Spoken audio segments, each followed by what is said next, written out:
Auguste Massonnat is the voice of Counter-Strike for many a fan, especially those who have been following for a long time. And today, not just a commentator, but also a Jujutsu trainer a little bit. So we'll get into that and figure out what he's been up to more recently. You may have also heard him on the No Majors Club most recently. And if you haven't been following CS in a little bit, then you already know who he is from way back.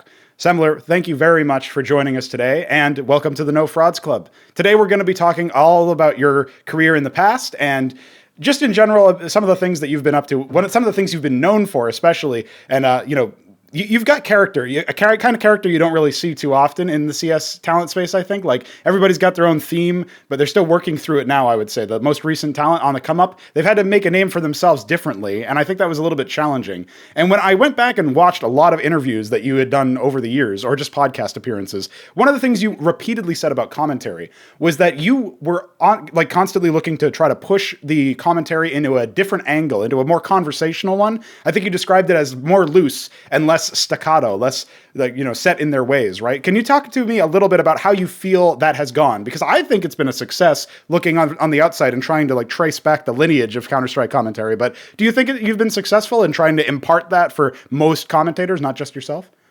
Sure. Well, not most. I think that the tendency is to drift back into the old model of color and play-by-play, just because it's easier. It really is, because play-by-play. If you're just play-by-play, then it's very straightforward work. You just talk about what's on the screen, and that's pretty much it. You tell a story, fair enough, but it really is that. And then if you're an analyst, right, you just talk in the breaks and you kind of give your insight, and there you go, right? It's very straightforward. Whereas what I tried to do with Anders, I tried to base it off of Tasteless and Artosis, because they were really, to me, they still are the goats of commentary.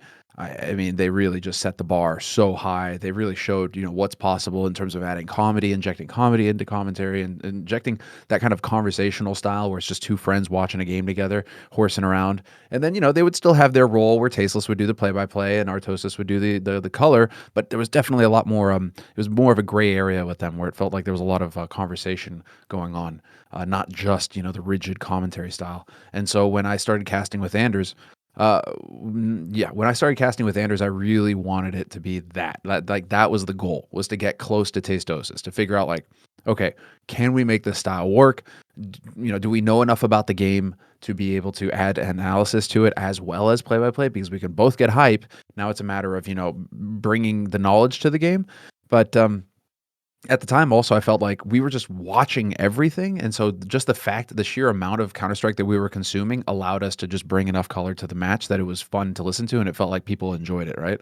You don't need to overthink it too much in terms of I need to be able to break down this every fine detail of this strat. It's like you just don't have time in a minute and a half round to do that, and you don't have time in the buy round, in the buy space either. Maybe if you get a timeout, you can have that time to get really nitty gritty, but really most of the time you're getting baseline information, and then you're trying to add some color in terms of this player's background, the team's background, their recent performance. You're trying to add, that's what you're trying to bring. So both of you are capable of doing that, and both of you are capable of doing play-by-play. And so we kind of just tried to go for that angle and make it as entertaining and as accessible as possible. The way that I saw commentary is you keep it simple, because especially with a game like Counter-Strike, which is international, a lot of people, their language isn't, English isn't their first language. So you keep the words simple, you keep your vocabulary simple, you make it so that it's easy to listen to, so that people really feel like they get it, they understand, they're not being excluded. The Reddit elitists and all that, I quickly learned that there's a small group of people on Reddit who feel like, oh man, look at his mastery of the English language. You're just jerking those people off. It's not worth it. It's much more worth it to appeal to a broader audience and make it as accessible as possible, so that as many people as possible will understand. And so that means simplifying your English, making it accessible, and then just making the information accessible. No need to get into crazy nitty gritty, ultra detailed statistics, etc. Just hey, they've won the last 30 games on this map or something like that. Bam, that's all you need. You just drop that in there and then keep moving on and have fun with your co-commentator, right? So I feel like that is the pinnacle of commentary. And I feel like Anders and I were able to get pretty close to it. I still don't think we were as good as Tasteless and Artosis. I don't think anybody has been as good as Tasteless and Artosis. But I feel like we were able to push and actually have some fun with our commentary and do a good job there.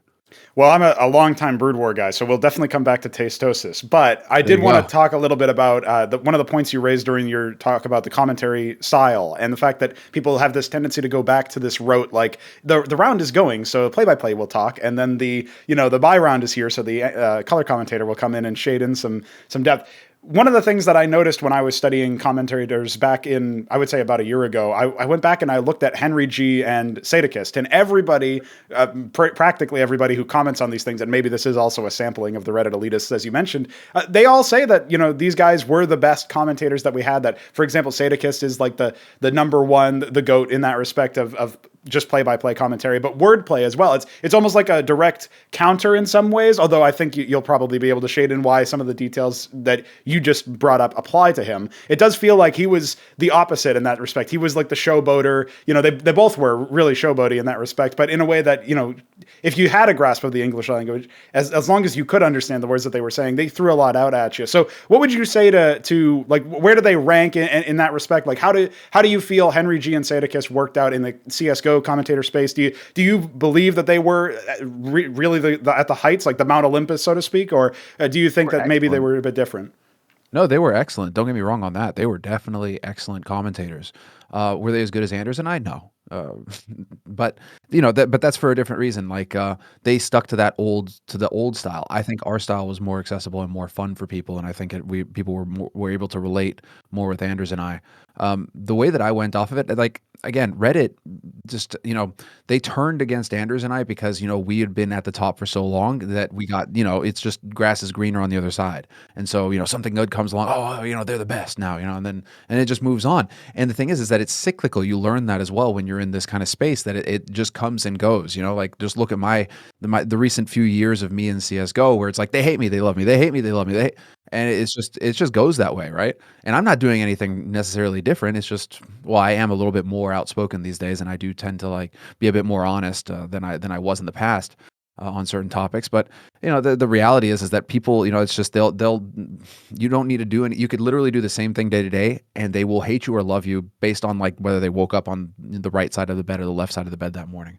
So what I started to do was I would get feedback not from Reddit or whatever, because I know those guys are hardcore fans. They're going to watch a lot regardless. What was really interesting to me was the number of people that I bumped into, i.e., who didn't understand Counter Strike. Like when we worked at E League, when we worked with like TBS, those guys were all like just TV people. They had no idea what Counter Strike was, but they would come to me after a match and be like, "Man, you really made it like so that I could follow the game. Like I really understood what was going on when I was listening to you cast." And I was like, "Sweet, you're my target audience because." I know that we already have this existing audience who are going to tune in, and that's awesome. Like that's the core fan base. But how do you grow that core fan base? It's by making it entertaining and by making it accessible. And so if you, who's never watched CS, feels like you actually could follow the game based off of what I was saying, terrific. That makes it a little bit more accessible for you, and maybe you'll tune in next time because you had such a positive experience this time, right? And so that was always my mindset. Well, it wasn't always my mindset until I learned how Reddit functioned. Once I learned how Reddit functioned, then I was like, okay, I need to change how I'm looking at this because otherwise I'm just going to lose my mind because there's no pleasing these people. And so then, I started to just get feedback from here and there, like, okay, this is interesting. Like this person who's not used to what we do, all of a sudden feels like they access it. Good. I'll keep doing more of that because that's how we're going to get more viewers. That's how we're going to get new viewers, and that's how we can grow as a scene, right? Yeah, that's an interesting point too. It's almost like so what you're arguing for on your favor, right, on the Anders and Semmler favor, right, is that you're presenting an esports product, a broadcast that is easily digestible by people who maybe have never seen Counter Strike online before or are vaguely familiar with it, but one of their buddies roped them in and said, "Hey, check this out," or maybe they went to the live venue because it's a live venue, but some people just do that.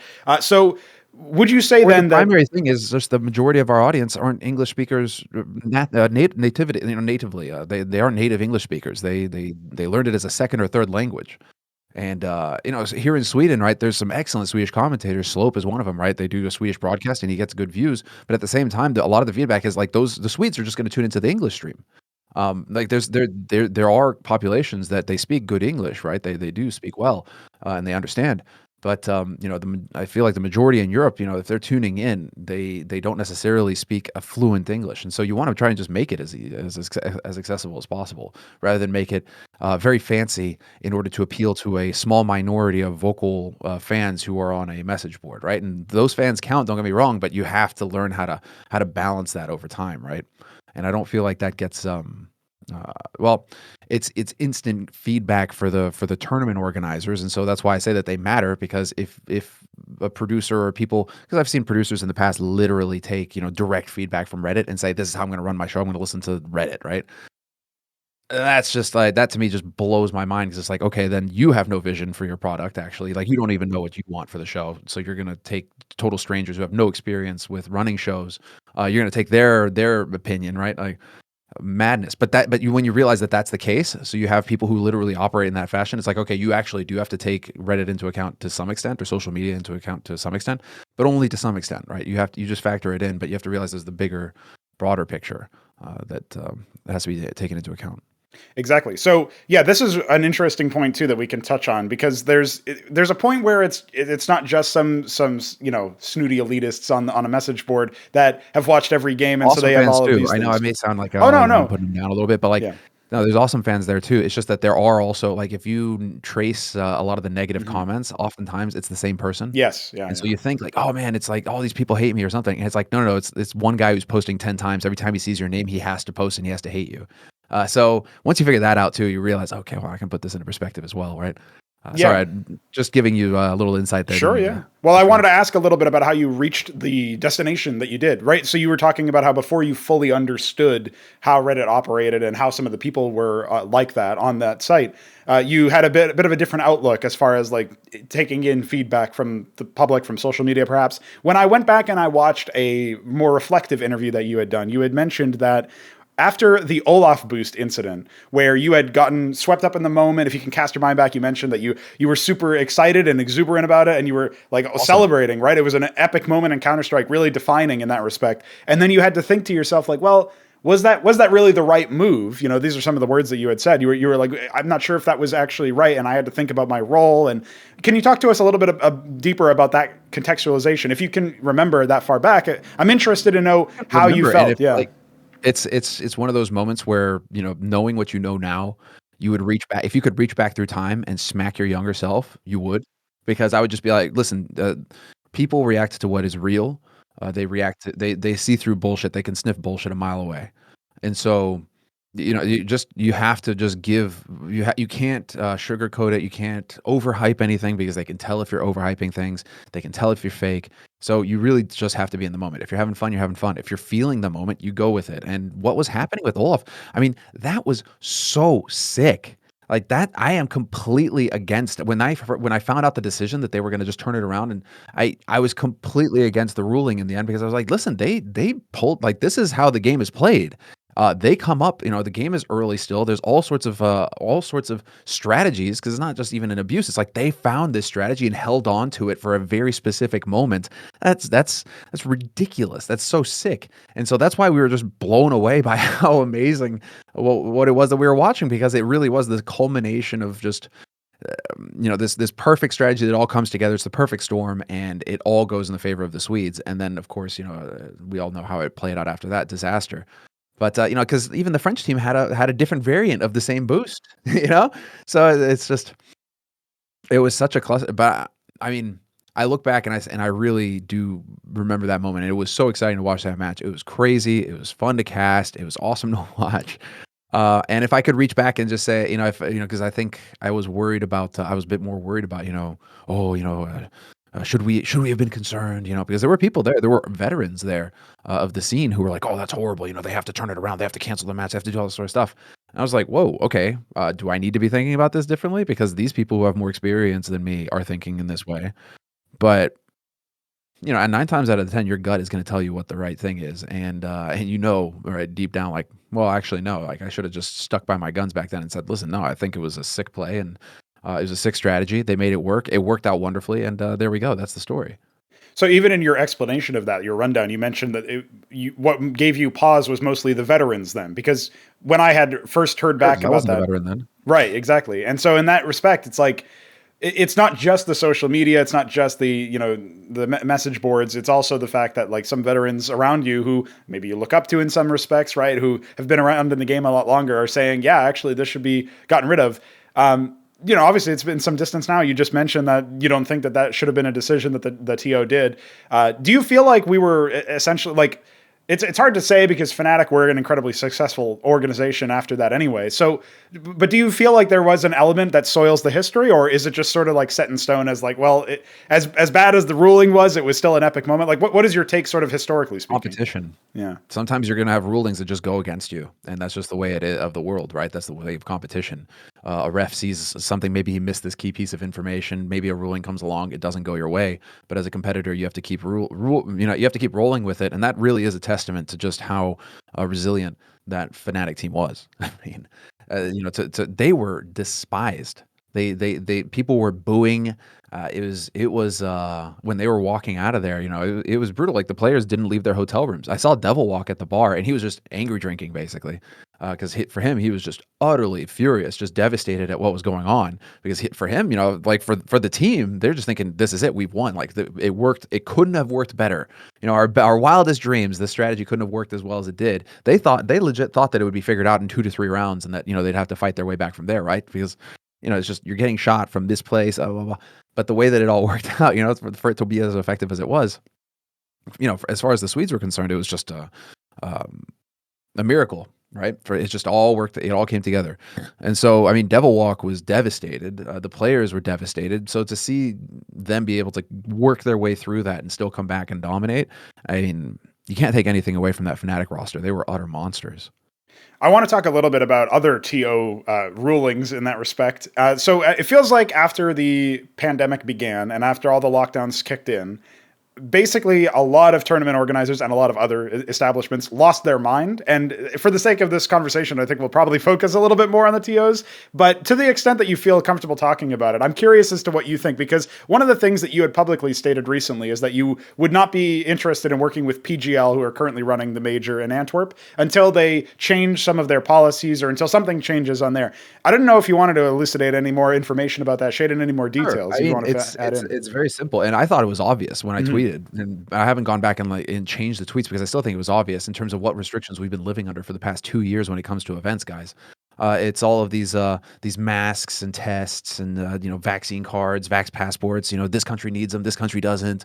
In Sweden, I mean, it really is crazy, obviously, because you look back and you realize just how. I mean, I realize, and I'm grateful every day I wake up. I'm grateful that I live in Sweden, and that the past 2 years have gone the way that they have.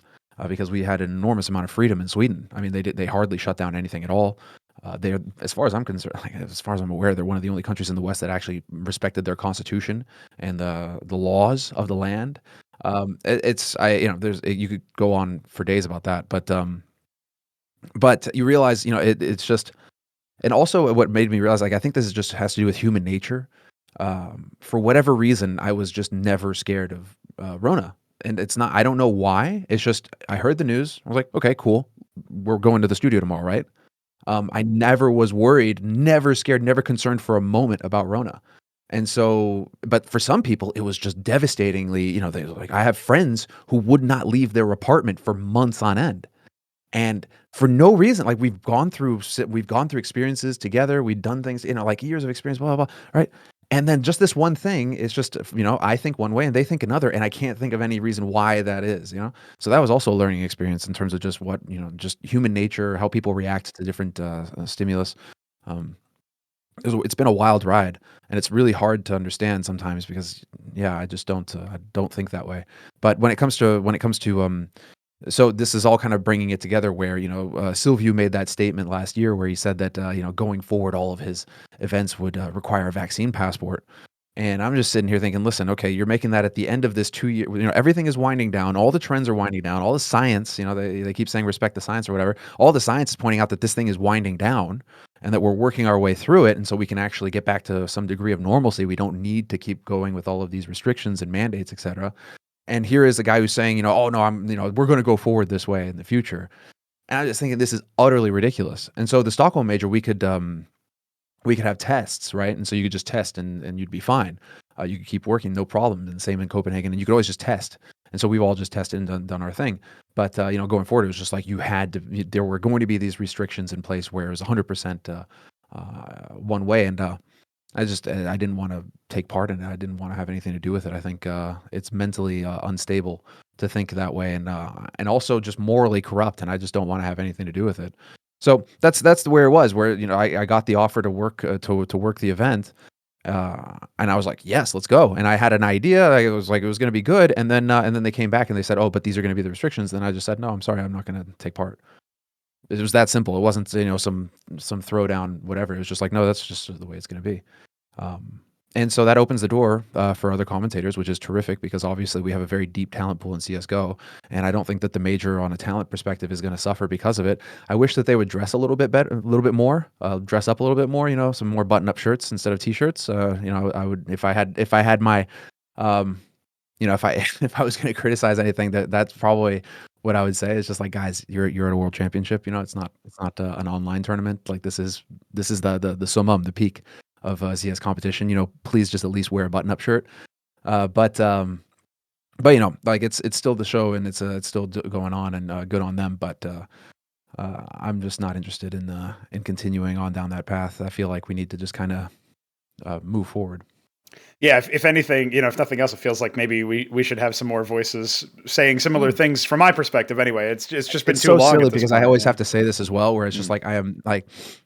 From the very beginning, my policy with the vaccine has always been: listen, give it to the old people and give it to the sick people, the people who need it, and let's prioritize them and let's move on. And if you want it when you're young, healthy, young, all that, if you want it, get it. I don't care.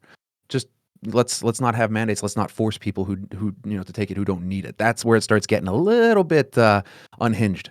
Oh yeah, yeah, very unhinged as far as I'm concerned. Well, unfortunately, everybody, especially in young industries like esports, trends younger. A lot of people just miss the principle and they just zero in on the individual thing instead of the other way around, which I would argue is going to be more successful for you in life. So the principle is don't force people to do things they don't want to do, unless there's some actual, like there's not really any reason why the government needs to come in and mandate that. From my perspective, obviously it's a very different topic. Varying degrees as well. Yeah. And it gets complicated. But it's healthy to have this discussion. That's the thing. It's it's healthy to have this discussion, but obviously I think what's stoked a lot of the fear and the tension is that it's been very difficult to have this discussion because you have to walk on eggshells and you have to be very careful about what you say, and you might insult people or you might offend people. People might get worked up. Oh no.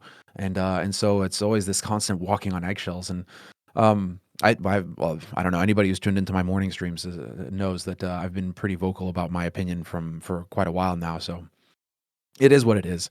Going forward, we'll see how things go. I mean, I think that after the summer, I hope that things are going to kind of come back a little bit more, become a little bit more sane, and then we'll see how things go in the second half of the year.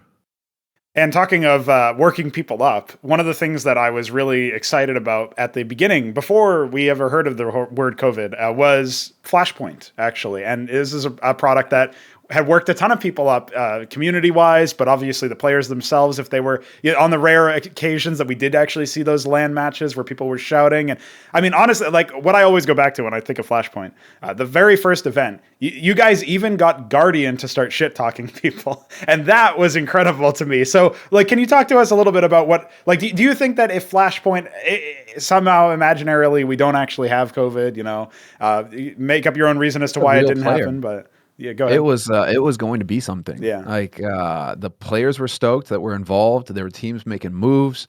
I mean, there was backing. There was financial backing. The teams were really trying to make some kind of play there. I mean, it was really fun. It was really interesting, and I think we could have done something with it. I really do. I feel like that's one of the, like DreamHack. There are other companies as well that really suffered during Corona, where it just really kicked them in the nuts. And I feel like Flashpoint is obviously one of them, because one of the main thing that everybody's always complaining about shoulder content. Everybody's always complaining about, like, where are the interviews? Where are the stories? Where's the behind the scenes content and the fun skits and all that?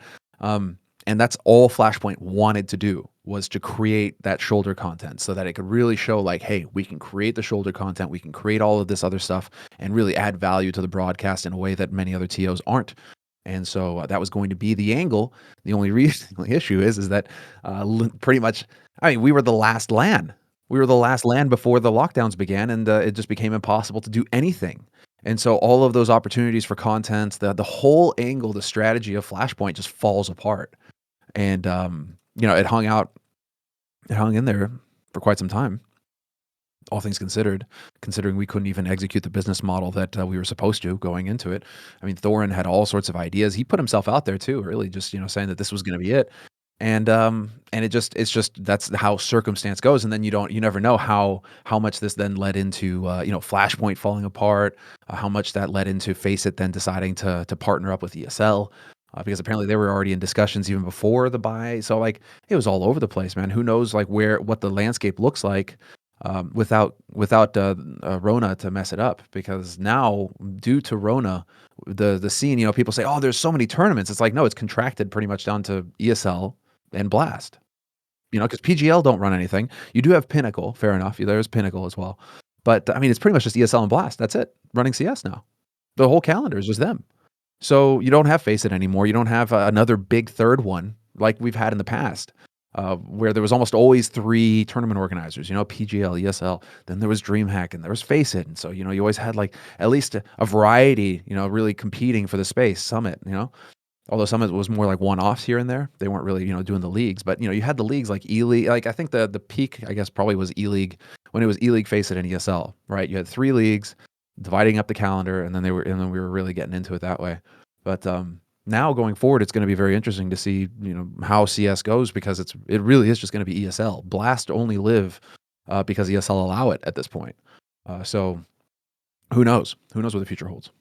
What did you think about the whole, Saudi Arabian investment fund coming in and basically purchasing all of ESL and Faceit in that respect? Because for me, from my perspective, I look at it, and I did a very brief stint of esports journalism, if you want to call it that, where I was investigating some like very low level things where, this commentator's been, extorted or abused by his boss or something, like stuff that is unfortunate to happen, but at the same time, you have to think like for everybody out there, there's got to be this happens like every day almost. So, I wasn't doing anything massive. I wasn't breaking any stories, but I uncovered some match fixing related details, which I forwarded to Richard Lewis at the time. And it's just one of those things where it's like, you realize if it's that deep, like there's some aspect of it where the more information the average fan has about like the corruption of the industry that they're trying to watch the games from, it does sour something for them, I think. And you almost have to turn that part of your brain off. And so the reason why it links to me to the Saudi Arabian thing is that how far can you turn your brain off? Like how often can you have that offer? Because you basically have to do that anytime that any ESL event is on now. And if they're most of the calendar, like you were saying, like, I mean, what do you think about people being able to enjoy, the average fan being able to enjoy it? Do you think it's going to change anything, or is this just for those who are morally aware, for lack of a better term? There aren't many people who are morally aware anymore. It's a dying breed. I think nihilism is taking over, in the sense that, people just, they don't care anymore about that. The moral argument no longer is really relevant, I think, today. It really depends. That's a cultural thing. I think Americans are much more concerned with a moral argument, just because America as a whole, man, that's a complex topic as well. Christian background, all that sort of thing. Concerned with moral ethics. The whole country, the whole experiment of America is that. But so that aside, there are some cultures out there that are still very much concerned with it in certain aspects. But I think nihilism is really the name of the game today. And so people, I don't think, really care. I think they care about clout more than anything. They get to virtue signal they get to virtue signal at no cost on social media. They say the appropriate thing. They act outraged. They get their virtual pats, their little likes or whatever, like, oh, good boy pats. And then they promptly forget about it, because the reality is set in of, but if I actually went against them, like Frankie, for example, like Frankie walking it back, where she says, well, I have a family to provide for, and so I'm going to have talks with them, because she's got to make the money. And it's like, fair enough. But then that's the game. If you're going to play the game of trying to hold the moral high ground, well, when it gets hard, you don't get to back down if you play that game.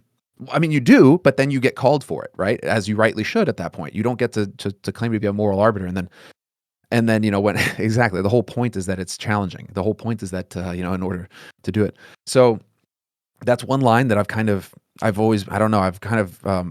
haven't really put too much thought into, or let's say I haven't really tried to hold that line, because if you aren't taking Saudi money in esports, then you're taking, CCP money.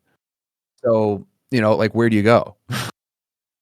At the end of the day, we don't have E-League anymore. At least then it was like Warner and TBS, I guess, and like fine, fair enough. That's American money, I suppose, right? Which that I'm fine with taking American money. Um, I'm fine, but at the end of the day, it's just like okay, because you see it every single time, the virtue signaling coming from the people working for Riot, and then something, Taiwan comes up, Hong Kong comes up, and then it's crickets, and it's like, oh yeah, that's right, because you get paid by Tencent, which is essentially a CCP organ, which there you go, right? So at the end of the day, it's like Richard Lewis also, I think, said that where it's just like it's impossible to come out ahead if you're going to try and hold that line, because eventually, like you can always trace money back up to blood money, pretty much in the space, and I don't think that's going to get any. I don't think that's going to become less of a problem. That's going to become more of a problem because Pareto's distribution, right? They're just going to keep having more and more money as they continue to develop and continue to purchase up brands and companies, etc. They're going to keep expanding and keep growing more and more, and so to the point where you're not going to be able to avoid that money if you're in a certain space. So if you're in gaming, I mean, you're taking money. Most likely, your money is coming from China, and if it isn't coming from China, then most likely it's coming from the Middle East. And then, if you're fortunate, you can work your way down from there. But those are the exceptions. The rules are, you're having to sacrifice in one way or another. So it's a personally, I'm not as like there was like I was thinking about it. I was actually thinking about it not too long ago, I suppose, where if you expose the Middle East more to the West and Western values, they do change. It does seem like they are changing the more that they are exposed to Western values. They're closing that gap towards the West in the sense that now, females can drive, for example, in certain countries where before they couldn't, and that's something from being exposed to Western ideas, right? And so there's that whole thing as well where it's just like, should we be is there a line where where there's no discussion, there's no possibility for compromise, there's no it always has to be this way, or is it possible to yes acknowledge the past but also try to work towards the future because perhaps we are eventually going to meet and make progress in a correct direction, right? Again, it's such a difficult line. I kind of draw my line on just trying to fight the wokeism and all that sort of stuff because I feel like that's the poison that's really destroying our industries. But that's a different topic. That's kind of the hill that I'm willing to die on, as we saw with the GG for all debacle. I literally had a conversation last night with a friend where he just couldn't wrap his head around why I made those tweets, and I was just sitting there going like, dude, it had to be said. I don't know. Somebody had to say something. If we don't say anything, it's just you're just going to keep seeding ground step after step after step, and then before you know it, you've got no more ground to seed. That's it. They've ruined the thing that once you cherished. It's no longer the thing that you cherish anymore. It's been warped into some chaotic mess, and that's kind of where at some point eventually somebody has to say something, and so I did. And one of the things that you'll find, I think, you've already found it, so it's kind of a truism preaching to the choir. But when you're speaking out about something that you view as just anathema or something that's going to warp the space, as you mentioned, and it doesn't even really matter how articulately you make the point. Like what matters is that you said stuff that is not the current thing, like or not in favor of the current thing, and that's what gets you attacked online. And I mean that's basically what happened over there. One of the things that I know Thor and Duncan Shields pointed out not so long ago is that there haven't been any flowers, right? There's not been any cases where people have said, "Oh yeah, actually, maybe you were right about the virtue signaling stuff," even after the Saudi money comes in, right after the GG for all announcement, right? And it's almost like they don't, yeah, like you couldn't have tried to make something better than that as far as like a response, but and here it was to show how deeply cynical the league was, and the move was from ESL. Because at that point, when they have $1.5 billion, they don't even need to find sponsors for the damn thing. All they're doing is just saying, like, "Hey, look at us. We're great. We're progressive. We love women. We're going to run a league for them. Look, we're just going to throw money at them. Look at us. Aren't we great? We love women." And in the meantime, it's like, "Oh yeah, by the way, we're just going to take all this Saudi money." Like, it was the timing of it as well. That they launched this massive announcement, blah blah, GG for all everything. Like massive announcement. 2 weeks before the actual real announcement comes out that they're trying to, just if you could not pay attention to this, that would be great, right? It was amazing, just to watch it all unfold. I'm like, dude, you can't write this. This is out there. This is real life right now. It's just pure comedy.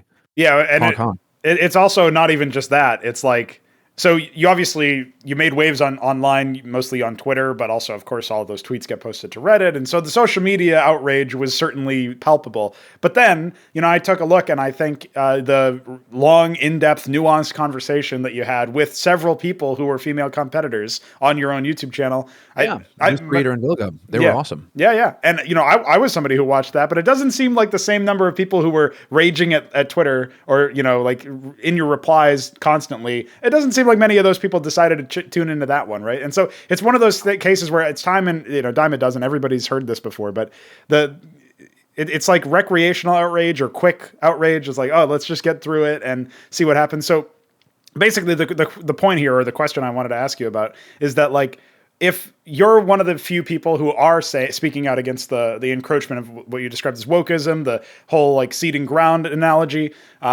how close to the cliff do you think we are at this point? Like, have we ceded too much already? Is it? I mean, it seems like you don't think it's a lost fight or a lost cause because you're still fighting it in that respect. But like, do you have optimistic outlook on where things could go? I do have an optimistic outlook. Although I do tend to see the negative first before I see the positive in things. That's just my nature. I always see the negative. It's just the way it is. But I do still try to stay optimistic in the sense that I think that CS:GO is still one of it appeals to a certain audience, a more mature audience, and so I feel like wokeism is going to it's going to find it more difficult to work its way into CS:GO, which is why I don't think why I think it's taken this long. Because look at how fast they move through Overwatch, for example, or other scenes, League of Legends, etc., where it's a joke. Yeah, it's the whole scene at this point for those people. That's it. It's done. Whereas I feel like in CS it's still held out. Although I mean, just look at it. Like it was interesting. The major announcement comes out, and you still have certain individuals. Let's say, NIP, the NIP brand, certain managers in that brand who are straight up coming out just saying the most racist things. And that's the really interesting thing is like to them it's not racist. What they're saying. It's like, but to me it's just. It sounds like the most racist thing. The first thing you think about when you look at that announcement isn't, wow, these are some great commentators. It's like, there's too many white men on this announcement. It's just like, why? And also, but they didn't even count it correctly. So it's the most. And they exactly. They even counted incorrectly because they are just that flat, smooth brained, But it's just to me like esports was all about okay. So this is why I guess this really irks me. This really bugs me, is that when I first really started getting into online gaming, you didn't care. None of that mattered. It's competition. It was pure competition. If you're on a CS server, can I shoot you in the face more often than you can shoot me in the face, right? I don't care if you're a girl, a boy, what religion you believe in, what's the color of your skin. None of that is a factor. Bloodline champions, same thing. Doesn't matter. Can we win or not? If you're not good, get out of the server. I don't care. I don't. None of the other stuff matters. And so it's just, it's a meritocracy. That's all it was. Competition, esports was a meritocracy. And all the rest of it was just bullshit. You didn't care. It didn't matter. And so I see, us getting away from that sort of thing where it feels like now it's a deeply poisonous thing that's happening where it's affirmative action that's moving in. And it just takes away people's ability to know that they deserve whatever it is that they're doing, that they got, right? Because I, for one, know that Freya works incredibly hard. She, if anybody deserves to host a desk at a tournament, Freya is certainly one of the top contenders for that spot because she takes her job very seriously. She works very hard. She has definitely put in the hours and the work and has earned her spot, right? So to demean that work, the ethic, and to demean her in the sense that you're going to reduce her to just whether or not she's a girl, there's not enough women in this broadcast, so we need to just bring a woman on just for the sake of bringing a woman on. To me, you're spitting in Freya's face. Although in your mind, you're claiming to be fighting for Freya and doing everything you can to help Freya succeed and all that. To me, you're spitting in Freya's face. Because you're saying, oh, you're hard working, that's nice, but really, you deserve to be here because of some factor that you can't even control, like the color of your skin or your genitalia. It's utterly ridiculous. It's utterly demeaning, and it's the soft bigotry of lowered expectations. But that's where you realize it's a mind virus that people are afflicted with now, unfortunately, and it's a very difficult thing to work around.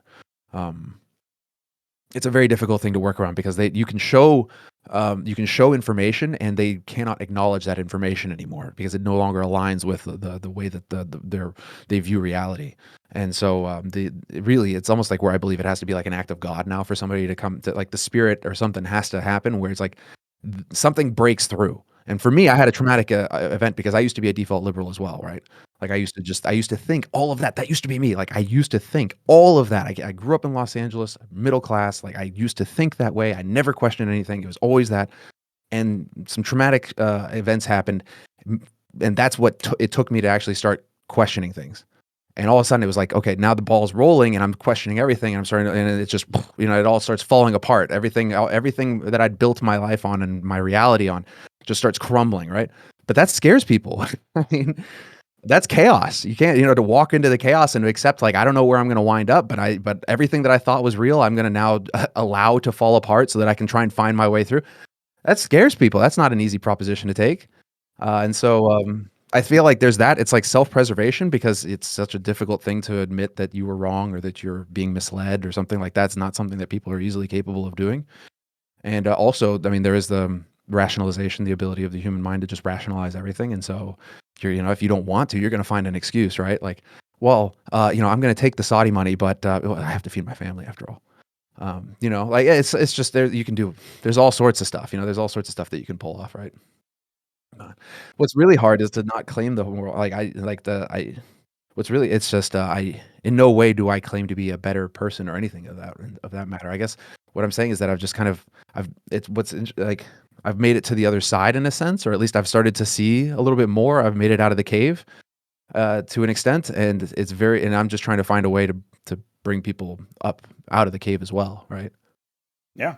Well, don't get spooked by all the shadows, I guess. That's the only advice you can offer people in that respect. So it is tough. It's one of those things that I've also sort of share is I try not to think of myself as elevated in any really real respect, No. even though at the same time, every day is a journey of self-improvement, right? Every day is you trying to get better, right? So you obviously you're practicing jujitsu in that respect. So like there's going to be days where something doesn't work out, your moves don't, like there's never a day where everything is super flawless and you just go instantly like, oh yeah, everything went to plan. Like there's always adaptation, there's always loss, right? There's always defeat. And when you look at it through that lens, I think it's almost like, because it's a physical activity, it also forces you to come to terms with that, come to grips with that, and then change it if you're going to stick with the activity. Whereas maybe just thinking, it's a bit harder to instantly have that feedback, right? So could you talk to us a little bit about how jiu-jitsu has influenced you over the last couple of years that you've been doing it? I actually don't even know when you started, so maybe you could talk a little bit about. I'm a noob, man. I've been Okay. doing it pretty much for a year now. Actually, it was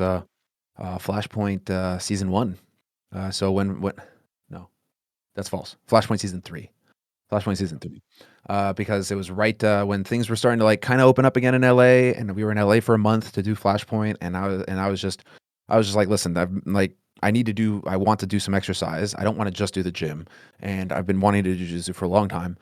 So I just searched it up, found a gym, and started going. So I would go in the morning and the evening, and I would cast in the afternoon, or vice versa. Like I'd figure it out, right? And then I've just been going as much as I possibly can for a year now, pretty much. Like almost every day I've just been going. I'm very fortunate that things didn't shut down here in Sweden, and that gyms were open, and I just had no problem at all hugging sweaty men during during a pandemic. So to me, I just did, whatever. It's but So I've only been going for about a year now, and so I'm very much just a white belt noob figuring it out. I spend most of my time, like I put a meme out there the other day, or I found a meme and forwarded it on Instagram where it's like it's the meaning of a white belt's life is to question. No, it's like you question everything in your life from the bottom of side control. The white belt's life is to just question everything from the bottom of side control, and it's like from some philosopher, some Greek philosopher, whatever. Because you basically spend as a white belt, like the barrier to entry to jujitsu is extremely high because you essentially just get smashed at the beginning. You have no idea, and even the difference of like 2 weeks experience can make all the difference. Where you're still going to get smashed by that guy. He's just enough ahead where he knows just enough to be able to stay ahead of you, and so you're still going to get smashed. And so the whole time you're just you're getting destroyed, right? You can't really do anything until one day you can. Something lines up and something works, and you're just like, that is the best feeling ever, and I want more of that, right? But you still have to be put up with 99% of the time just getting utterly destroyed. So, it's been very fun in that respect because you just have to be super patient. You have to think of it as a journey. You have to think of it as just like you just show up and you learn whether it works or not, whether it's going well or not. You just show up, get on the mat. That's the start. And then from there, whether it's a good day or bad, who knows? But the important thing is just show up and get on the mat. And I feel like that translates a lot to, I mean, this whole like life thing, where it's just like, just show up, right? Just show up to work, just show up to the thing you want to do. And if you just keep showing up, because it's pretty much how Anders and I started. That's how we all started. We were just showing up when I was casting Bloodline Champions from my bedroom. Like I was just showing up. I was the only one there, and I would just show up day in day out.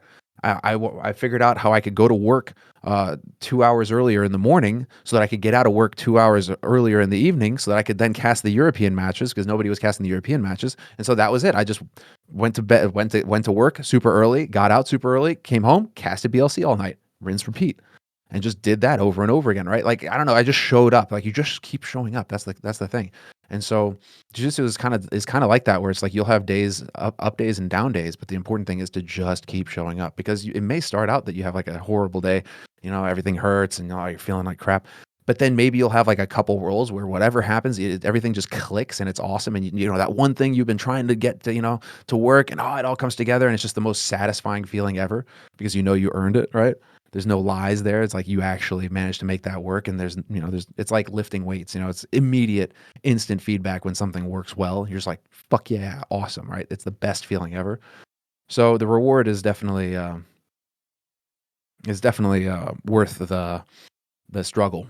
Yeah, absolutely. Well, what that speaks to me on a profound level because all my life I've biased myself towards video games that have that similar traits to that, where it could be Quake, it could be Counter-Strike itself, it could be StarCraft 1, where you just walk in as somebody who doesn't really know the game. Maybe you played like some single player stuff, if there is single player stuff even. Obviously CS doesn't have that, but you played the tutorials or whatever. You're like, okay, let's queue up for matchmaking, and you get demolished every time without fail until you actually pick up some things. And the kinds of people who will sit through that seem to be a dying breed because most games don't offer you that experience. Most games, maybe they got a little RNG in there that some roll of the dice will go your way and you'll be able to shoot the enemy, more accurately. You'll critically strike and get a hit or whatever the case may be, right? And other games, maybe they just don't even have as much of a competitive focus at all in general. And, this variety is the spice of life. So that's totally fine if those games don't have those things. But I do view the number of games, like Brood War used to be the biggest game in its heyday at a certain point, right? Especially when you're thinking of esports. And the fact that it's not anymore by any stretch of the imagination is so far down, but many other games, League of Legends being an obvious example, where they've taken like half of Brood War or a quarter of Brood War and made that the whole game, that's a situation where, yes, there are measures of skill in these titles that are more modern, but it's nowhere near the level of barrier of entry. And while I'm not going to argue that maybe that's like there should never be a game that has a lowered barrier of entry, it does feel a little bit weird to me that the games that have like almost no comparatively anyway, almost no skill ceiling, right? Everything's super, like the distance between floor and ceiling is much more condensed. That feels really weird to me as somebody who's like super interested in competition. And I see a lot of parallels with like, you were talking about jujitsu. If you could imagine there was a physical sport or a physical sort of activity where it was much easier and like sometimes you would defeat somebody who's way better than you at it just by virtue of the mechanics of whatever you're doing. That would be like maybe a tool assisted jujitsu. Like if you had a robotic arm that kicked in every 5 rolls Controller, or something. aim assist. Yeah. Jiu-jitsu. Yeah. So if you could imagine something like that, that's what it feels like a lot of these other games are. So you've obviously been playing games and casting games for a long time. Do you see a similar trend? Do you have any thoughts on the difficulty and the fact that there's not as much of a barrier of entry in a lot of common games? Do you have any opinions on whether or not that's good? That was part of the black pill that happened when I can't remember. I think it was the first PGL major in Poland, I think in Krakow, when I talked to the devs, and they essentially, I can't remember the exact words of the conversation, but what I remember is like I was mega depressed after that event because essentially the devs were just like, your whole thing we don't care about at all, and it was just like, oh, okay, 'cause like they for them, so there's a variety of experiences going into that, leading up to that moment, but that was kind of like the tipping point where I really started to struggle with esports, I guess, in the sense that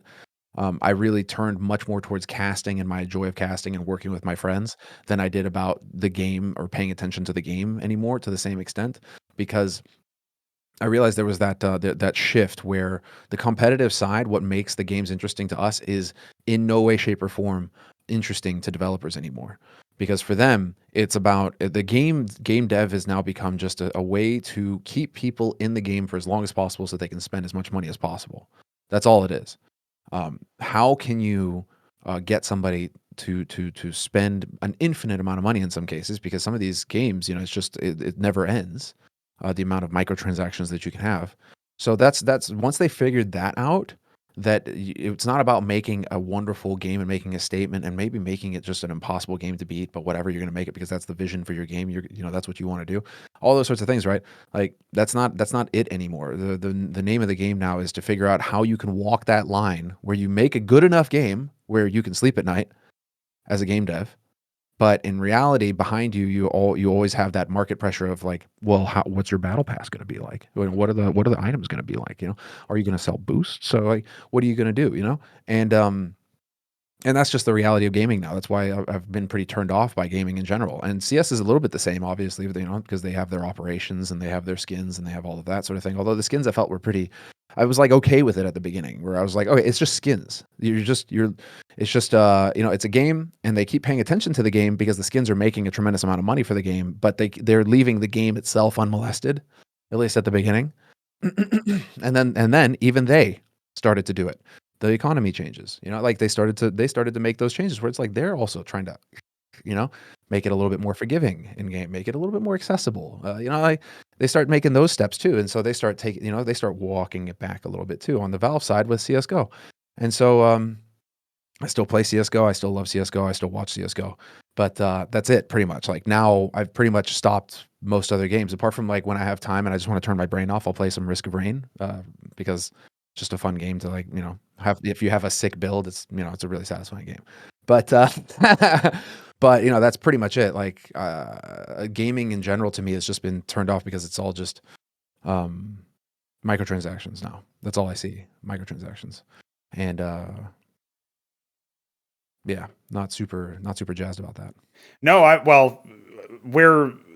didn't introduce you to the company, but beyond just welcoming you to it, which is now realizing a bit of an error in my part. But you're basically preaching to the choir on the microtransactions angle. None of our games will ever have that. And when we're building games, we are thinking competitive first, and we are thinking, oh, you've got to actually deal with being smacked down by more experienced players every time. Otherwise, you're not going to go anywhere. Try playing Quake now. Yeah, that was exactly. why Diabolical really struggled. Yeah, because you showed up, and you just had to be okay with getting destroyed game after game. Because you just had a bunch of Quake guys showing up, and Quake is very similar to Jujutsu in the sense that like even just a little bit more experience, and that's it. You're just never going to beat that guy, or you're going to get exceedingly lucky. Maybe you beat him once, but like that's it. The stars align and it happens. But most of the time, you're just going to get destroyed, and you have to be okay with that because you're going to be the guy doing that to somebody else. Because then some new guy's going to show up, and you're going to get to be that guy, right? Yeah. I mean, it's just one of those. Another analogy or anecdote that Thorin shares sometimes is that, like, with regards to Quake specifically, he had a friend who like started to play it and had played it for 15 minutes and was like, it was pretty fun, but I wish I had been able to kill some of these people who had been playing for 15 years. Like that. It's like one of those things. How did you think that was going to work out? Like, you would never approach like a more conventional discipline, but it's almost like I don't know if you can say poison might be too strong of a word, but it does feel like maybe some aspect of competition has been like sacrificed at the altar of convenience, at the altar of player numbers. And like you mentioned about the funding, about microtransactions, how if we cast a wide enough net, we're going to get a few whales, you know what I mean? And so if you don't have that, the net being forgiving in that respect, if you don't have that net being wide enough, then you're not going to get the same sort of success. And so basically what it looks like is you have to be trying to build the game or trying to do whatever it is you're trying to do without being mostly focused on the money angle, right? And if you're not just financially motivated, if you want to get some money and so you can keep working on the title, which is basically our positions, then yeah, great. Hopefully you're successful if you make a quality product that should be all that it needs to be in theory. But, setting that to one side, if you're coming in thinking, okay, we've got to, put a lot of microtransactions and we got to put all these skins in. We sell some things that even make it a little bit easier for you to get into the game. And is that pay to win? We're kind of skirting the line. Like that does seem to be the trend lately. And so do you feel like it's just I feel like the answer to this is always super complicated, but I'm curious as to what people who've been around long enough to remember the old style of game where you did like the Quakes and such, where you did actually get bodied if you weren't experienced enough. And the new style of game, it does feel like a cultural shift. It doesn't feel like it was always going to be this way. It feels like we could have just continued on with that style of game if we wanted to keep. I don't even know if you had to keep gaming as a niche either, because it feels like maybe you could have actually elevated a large number of people into the idea that they will get better if they pursue greatness, as opposed to they're just going to have success because the game decided it based on some dice rolls or whatever. Do you feel like there is a cultural shift at play that is responsible for this, at least in part? Like, Sure. what is your take on that? Of course, it's the whole everybody gets a participation medal now. It's that culture. You showed up. Oh, at least you tried, and it made me. I mean, it was with the best of intentions. But a friend of mine, I went to compete at a tournament, and I lost the match, and but I didn't have much experience before then, right? But I still went and I competed, and and I tried. And my friend, messaged me like, "Well, you were the real winner that day, man. It took balls to go on to the match, Matt." And I was just like, "Fuck off." Like, don't fucking talk to me. I fucking lost. And I was just, beside myself because I lost. And so it wasn't like, oh, I'm a winner deep down or whatever. It was like, no, I fucking lost. Like, I need to get on the mat and figure out what I did wrong and never do that again so that I can win next time, right? Like, that's the mentality, the difference, where it's just like, oh, we should all get medals for participating. And I feel like that's going into gaming as well, where you can just play the games now for the sake of playing them, and there's no story. It's just the forever thing that keeps going on these online games, and there you go. That being said, like, I have played a couple of, like, there are games out there that are still good in the sense that, like, what Ori I played, which was really nice. Like, I kind of tried to go and find like some of the games that really got all this appeal, this massive attention. I tried to play a few of those. Played the Doom. Doom was really good. I enjoyed that, right? So there are still the games out there. It's not all doom and gloom. It is easy to get down on ourselves, but like the major players out there, the Call of Duties, the LOLs, they are just about how to manipulate you to get you to spend money and stay in the game. WoW, it's just about that. That was the great decline of WoW. Where they kept trying to make it easier to play the game. And in reality, the devs looked back and said, well, those were the biggest mistakes that we ever made. We just didn't know that they were mistakes at the time. Adding flying mounts, for example, adding the looking for group function. I was reading an interview, I can't remember his name, but with one of the developers from WoW, and he's straight up said, it's like, we didn't know that those were going to be the game ending mistakes, but those were the game ending mistakes. Because they wanted to make it more accessible. They wanted to make it more, they wanted to like lower that skill ceiling just a little bit, or just make it a little bit more fun to play. But by doing that, they were inadvertently killing, they killed world PvP, basically. World PvP wasn't a thing when flying mounts became a thing, because you just fly over everything. You didn't have to worry about getting ganked by a rogue and then spending, the next 2 hours of your life trying to get revenge on that piece of shit, and then camp his corpse. And then you get your friends to come in because he called his friends in, and then he logs into an alt, and then it turns into a shit show. And 6 hours later, you're still trying to kill this fucking rogue. Like, those experiences just don't happen anymore, right? But that was the crack cocaine that kept you addicted to WoW back in the day. So, I mean, and at least then it was about competition, right? It wasn't about like, oh, let's be manipulated into buying more things or whatever the case may be. And, I kind of think that keep you subscribed. Yeah. I kind of think that stuff just doesn't work on a fundamental level. I mean, I believe that, but obviously it's working great for their bank accounts right now. It feels like to me, that's a money train you can only ride for so long. At some point the golden goose gets killed, and then you don't have any more eggs. And no. Yeah. I mean, they're flipping out, right? They don't know what to do anymore. Yeah. But they're gone so far down, like they've gone so far down the path. There's no coming back, right? They're just going to be there, I think. And Classic even coming out at all is kind of an admission of that. I view the Blizzard's attempt at constantly remastering all of their old products as another admission. Like, oh, yeah, we don't have any ideas anymore that are worth exploring in a new game. We haven't released a game since Overwatch, by the way. Like, it's been years and years. So, yeah, let's just have these again. Like, come on, come back. But they fired everybody who had any ideas. Yeah. Ideas are dangerous. Can't have ideas, like that. You may piss somebody off. You may annoy the money-making person, the bean counter. So But when the goal becomes to make as much money as possible because you have shareholders and you're beholden to those shareholders to make as much money as possible year on year, then you're going to sacrifice a lot in order to try and pursue that goal without realizing that without or realizing in general, like you may willingly do it knowing full well what you're doing, but just that's part of your plan. You're like, oh, it'll last 5 years and then we'll move on, right? And that's when pursuit of profit becomes the main thing, then you're doomed. I think it's going to rot away your soul. Um, although it's funny that I'm saying that because obviously I believe in the free market and I believe in capitalism is probably one of the best things to ever happen to humankind, if not the best. So I mean, within reason, let's say, I guess, I don't know, like I guess that's a different discussion where we could try to explore that. But when I look at megacorps, the way that they are handled now today, I feel like that's where you get the extremes. And when you push it to the extreme, it's most often the extreme isn't always the best thing.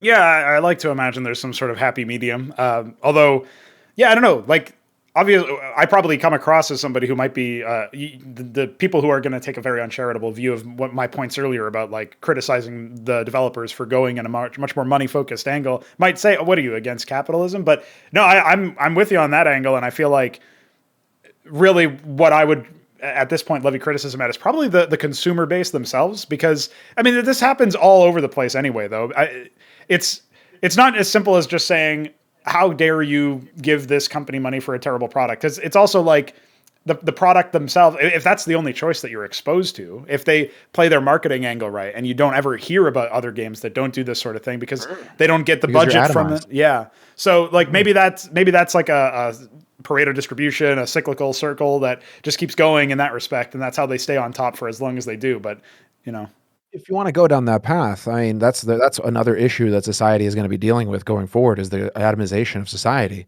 I mean, destroying families, destroying community, destroying society. You keep just destroying as you keep going out. But if you atomize it, and this is just in the context of games, let's say, if I didn't have my group of friends that I made from years ago who play games, I wouldn't know any of those games. But they're still playing games, and so I'll be like, "Hey, what's a good game?" And I can ask that person, right? And I have that network to go to be like, "Oh, what's a good game?" If I didn't have that network, it would be, oh, let me go to YouTube, I guess, or let me search on Google or whatever. And then that just becomes whatever they want you to see. And then you like you say, it's the marketing angle. It's whatever whatever Big Brother wants you to see, you see. Or algorithms or whatever, right? It could be exactly. like, who popped off on the Steam charts, who paid money to get on the top of the Steam, the front page of the store. You're only going to search for something for so long because as I mean, it's funny. I say this as somebody who has probably spent hours looking for games to potentially invest money in, as opposed to just finding whatever's served to me in the front. But most people don't do that, right? Like my most played game is looking at the Steam search bar. It's not any game itself because I'm just looking for something. But most people are just going to click whatever is served to them, right? What do you think about that? I mean, to me, that's like the issue with, well, that's not the only issue with Netflix, but it's one of the issues with Netflix where there's just too much, and so you just scroll forever. It's like YouTube as well with the infinite scroll, where it's just autofills, and there's just too much to pick to choose from. You don't know what's good, you don't know what isn't, and you feel like you can just keep going forever, and you're not actually going to land on something. Well, and if you do, there's always a temptation like, well, I saw something else that might have been a little bit better than this, and I'm not really hooked in the first 10 minutes, so let me just back out and watch something else or remove this from the list. Yeah. Like, that happens all the time, and I feel like I've started to think a little bit more, like, try to be a bit more present when I'm caught scrolling through YouTube Home. What does the algorithm say today? And I think, like, the amount of people who directly search for a video topic on YouTube must be so small now. Like, if you're going to just fire up the search bar and then look something up, like, most people are not doing that, right? And I tried to think about that, and I think, okay, I have my subscription feed on YouTube, and apparently most people don't even use that anymore. They just use Home, and like the subscribers don't even mean anything anymore. But I use subscribers all the time, Yeah, like subscribers for me are like, or subscriptions for me are the basic thing. So when I check that and I see a video, I watch it. But other than that, if I am on YouTube, and I used to be using it way more mindlessly, we'll say, I've started trying to actually search for topics that interest me, because I feel like that's going to be a better use of my time if I'm going to use it on YouTube anyway. maybe I can search for like, some stuff about philosophy or some stuff about, the Master Key Society is a channel that I checked out recently, for example. They're about like occultism and stuff like that. It's just interesting topics from, people who have invested a lot of time into them. And you get to, experience that stuff, but you wouldn't have found it just by accident. The number of things that people have found by accident through the algorithm are probably pretty high. And maybe they do think that was great. But I think if you start to search directly for subject matters, it's harder on Netflix though, because like on Netflix, you're just going to get, what are you going to search for? Actors, I guess, or directors, or I don't know, themes. They don't have as much of a robust catalog. Netflix is not there, so yeah, I've given up on the search. Yeah. Like you can't just search for like, I don't know. I don't even know what you would use other than the buzzwords. They're like thrilling, mystery, or something. Like I don't know. What would you even type in the search bar to find something that you're interested in? And that is tough. So I do feel like we're getting more and more accustomed in general as consumers as just looking at what like the front page gives you and then clicking based on that, or tapping on our phones increasingly. So that does kind of worry me, because if people aren't interested, there's this I can't remember the source of this, but there was a story that somebody told, or an analogy somebody made, where the algorithm is like, or the algorithm versus searching and finding a video or something to do is like, if you were doing the search, you were walking into a store and saying, here's the things that they have. And so out of those things, I want that. And so you have to actually discover it. You have to journey there. You have to discover it, and then you have to buy it and walk away from it.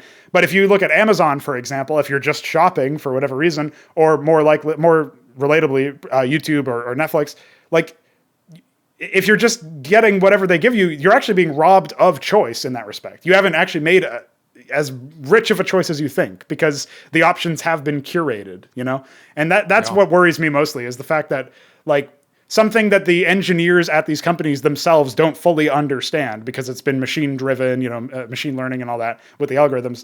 That almost does feel like a dystopian novel plot or something, and less so like reality, but here it is. So yeah, that does worry me a little bit.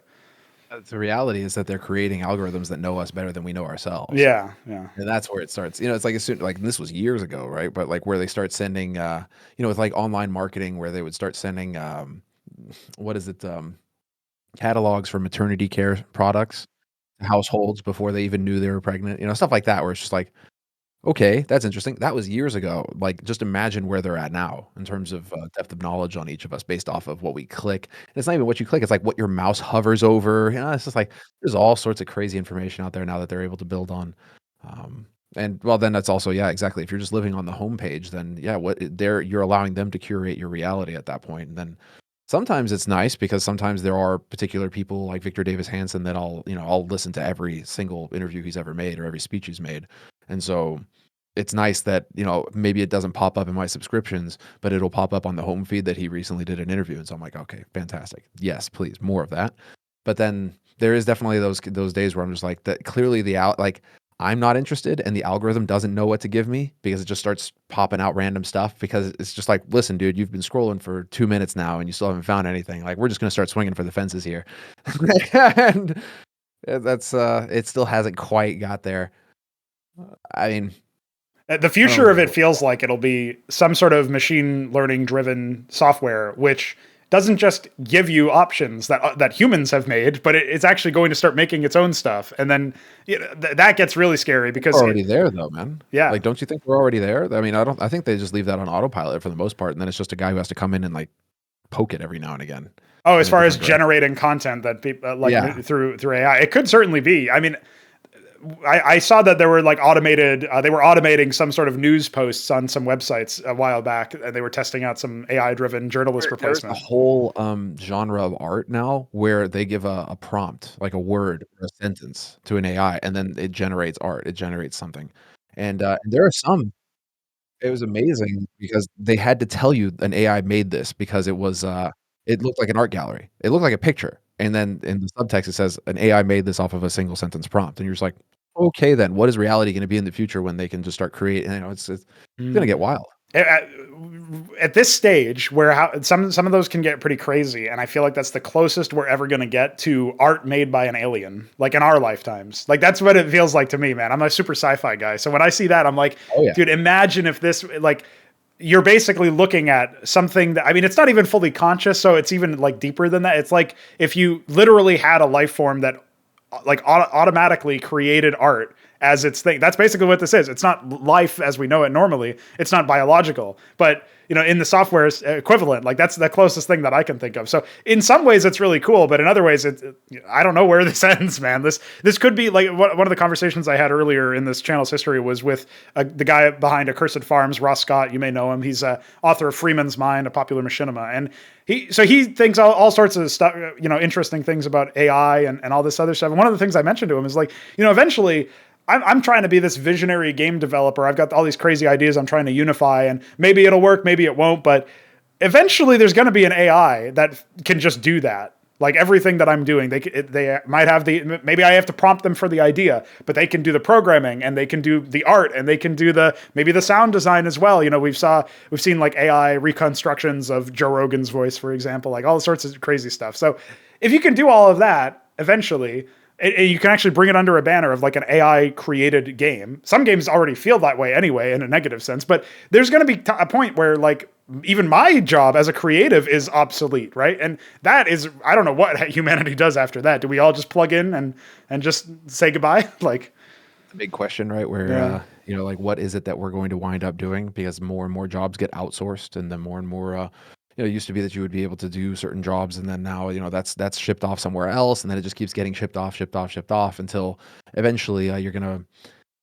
Actually, speaking of Victor Davis Hanson, I think that was the quote that was one of the comments that he made, where he would get feedback from somebody, and it was somebody who wrote him saying, "Let me know when somebody in like South Korea can do your job for you, right? Better than you can," or something like that, right? You're just, as your job just keeps getting outsourced, and then all of a sudden, even the intellectuals one day are gonna not know what to do because, like you say, if AI can pull from all of the Greek classics at once and just and for example, just pull from all of these libraries of information and then put that all together in a picture, maybe those guys are going to be out of a job too. So it is I mean, I don't even know if we make it that far, man. Who knows? Human nature being what it is, we probably blow everything up before we even get there. So who knows what's going to happen? That's that pessimistic side coming into it again. But I mean, given our history in the past couple centuries, it feels like we're due. Before we talk a bit more about games, that did just remind me. Talk of Apocalypse reminded me that, of course, there is an invasion ongoing currently. I wanted to ask you about the messaging that TOs have had, because this is another thing that I initially thought you might have been talking about this more so than the COVID restrictions when you had your initial tweets, before I put two and two together. A lot of people thought that too. Yeah. And I was kind of surprised. Would you say a few words then, if you feel like it, on like how TOs have handled this? Because for me, it feels a bit chaotic. It would be a nice way to put it, because it doesn't feel like they've been unified in the general direction, but it doesn't feel like they've been unified in the way that they actually enforce this stuff or approach it. No, and it's all virtue signaling again. It's the same thing, because it's just they sanction some teams and then they don't sanction other teams who also have ties. So what? Is it just because one team is bigger than the other? That's what makes the difference. But even the small team has ties. So are you going to sanction them too? And how deep are we going to go on this? But just the laziness of it, either the journalists who don't do the back kind of work and call people out, or the orgs themselves who are sanction happy and who aren't also doing the due diligence of finding out. If you're going to go down this path, well, then at least see it through. You have to go through every single org at that point and figure out who has ties and how to cut those ties. And you have to go the distance, but it's not all that needs to happen is just enough action to appear to be doing something, so that you appear to be, aligned with the current thing. And once you hit that tipping point, cool, you can move on to the next thing. And I feel like that's all it is, right? They don't care about the players. They don't care about any of this. I mean, the players are suffering unjustly. What did the players do to deserve this? So it's all I haven't paid very close attention in terms of like individual what the individual orgs have been doing, but I do know that there has been some let's say opportunistic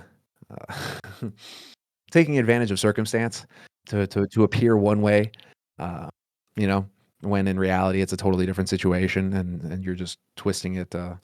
But I don't know I don't know the situation well enough to be able to speak on those topics. All I know is that there are some orgs that have been sanctioned and there are some orgs that haven't, and it just seems arbitrary, and it just doesn't make sense. Because if you're going to do something, then do it, but do it right. Go the distance. Then you get to hold that kind of moral high ground. Yeah, yeah. I mean, Cloud9 line in the pockets of Gambit through one layer of abstraction is one example where it's like, is this allowed? Like, I thought we were not supposed to give $1 million to, some Exactly. connected organization. So, like, yeah, I'm not seeing much coherence in that respect. Even though generally we're pushing in the direction of like against the war and against the, but we're Sure. doing it in such a way. How is esports going to move the dial? I understand the angle of like every little bit helps or whatever, but I haven't even bought into the premise that these sanctions are going to actually do what they're intended to do in the first place. And You have to be okay, if careful about this because if you even question a thing, then all of a yeah, sudden you're a Putin supporter, right, right? yeah, If you dare ask a question or ask for more information or ask for time to sift through some of the information that's available already. No, you if you question the current thing, then obviously you are. I literally had that said to me yesterday, where the first thing I just showed even a slight hesitation, where I was like, well, there's this information out here, and it feels like there's two sides to the story, and immediately the immediate reaction was, oh, so you support Putin?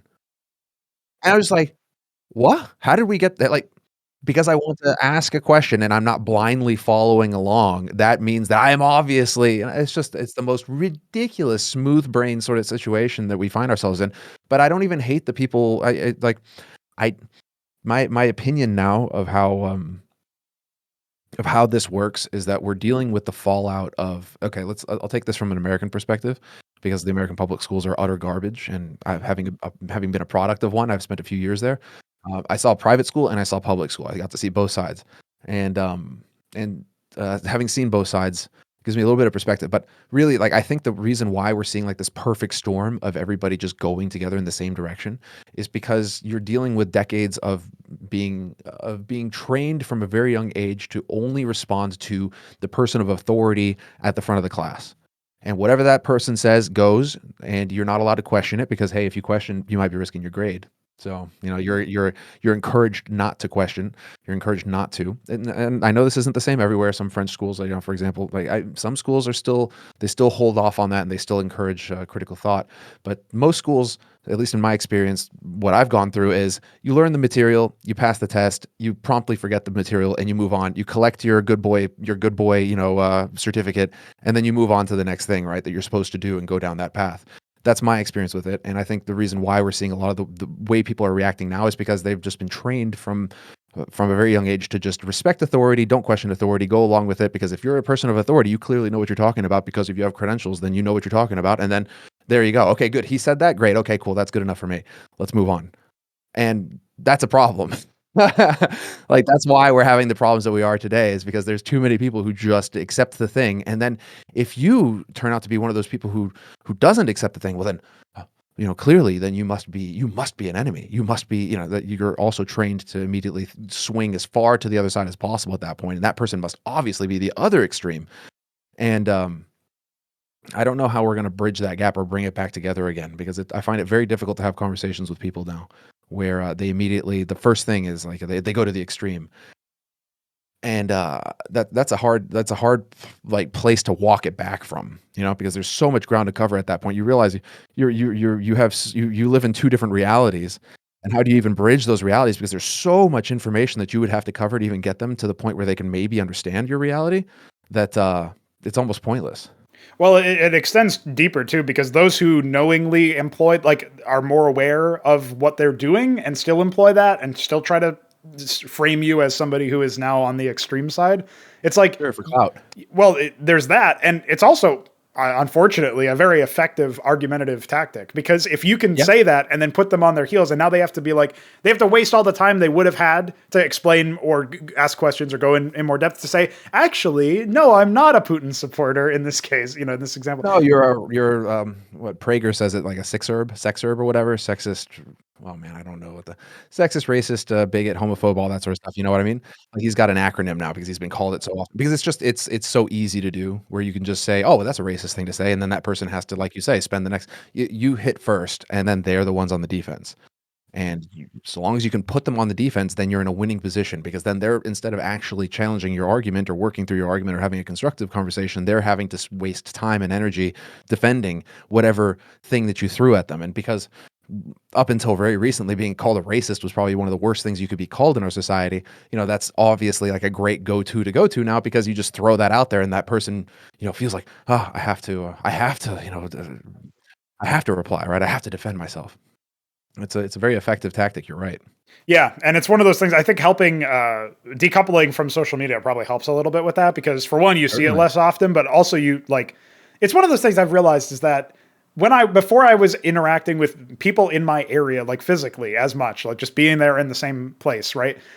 I was thinking to myself, like, I wonder how many other people are actually, like poisoned by this thought virus or whatever. Like, if they have all of this stuff, they're what side of the aisle do they line up on? But that shit falls away when you're in person. It feels like, like you can just walk up to somebody and say, hi, how are you? And it doesn't matter what they look like or who they are really, like as long as they're polite to you in person, as long as you exchange a little, hi, how are you on the way by, or you recognize somebody like, hey, it's been a while. How you doing? Like that stuff matters more.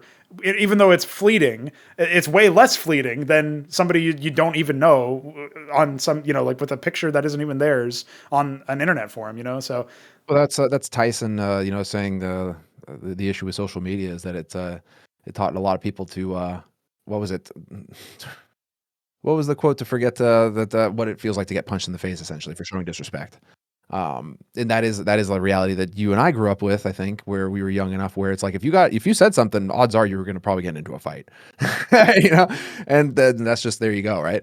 But now it progresses, it moves into this sphere where you can just say things with very few repercussions, especially if you're an anonymous, shapeless person.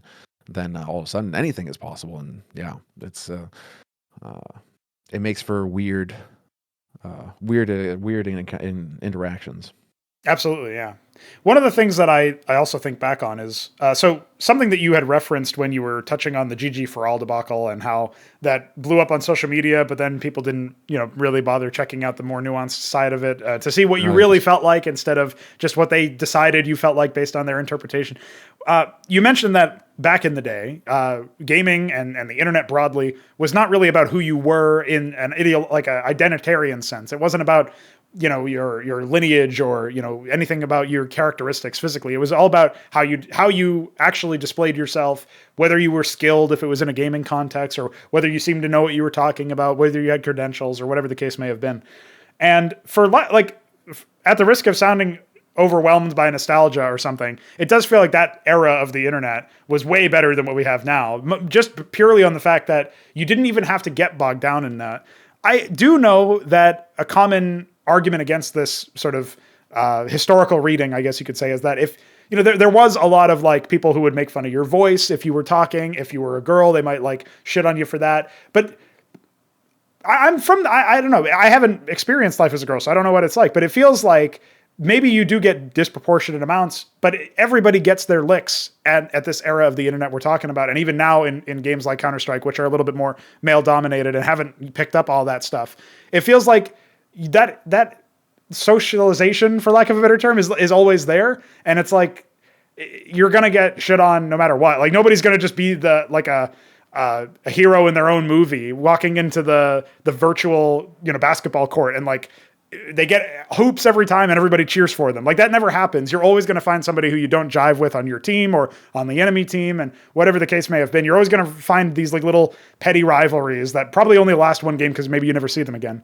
But I guess the point I'm trying to make is that it feels like that was just the way things were. You learned to deal with it. It wasn't really pleasant for anybody necessarily, but it taught you a lesson of like group dynamics. It taught you a lesson of socialization, and it taught you how to deal with adversity that we've touched on several times throughout this conversation. We don't really have that level of adversity now. You just mentioned if you're an amorphous blob on Twitter, you don't actually have to back anything up physically. You're not putting any skin in the game when you throw your tweet out there or when you make a post on Reddit or whatever. Like nobody walks around keeping track of your username and saying, oh, this is the clown shoes guy, just ignore him. Like that just doesn't happen, right? So the point that I would make anyway is that it feels like as we drift further from the golden age of the internet, if you want to call it that, it feels like we drift further away from actually being able to say, it doesn't matter who you are. What matters is your skill. And yeah, you're going to get your, social issues come up every now and then, but it's not going to be the end of the world, and you'll move past it and you'll still be successful. It feels like people are much less resistant to the,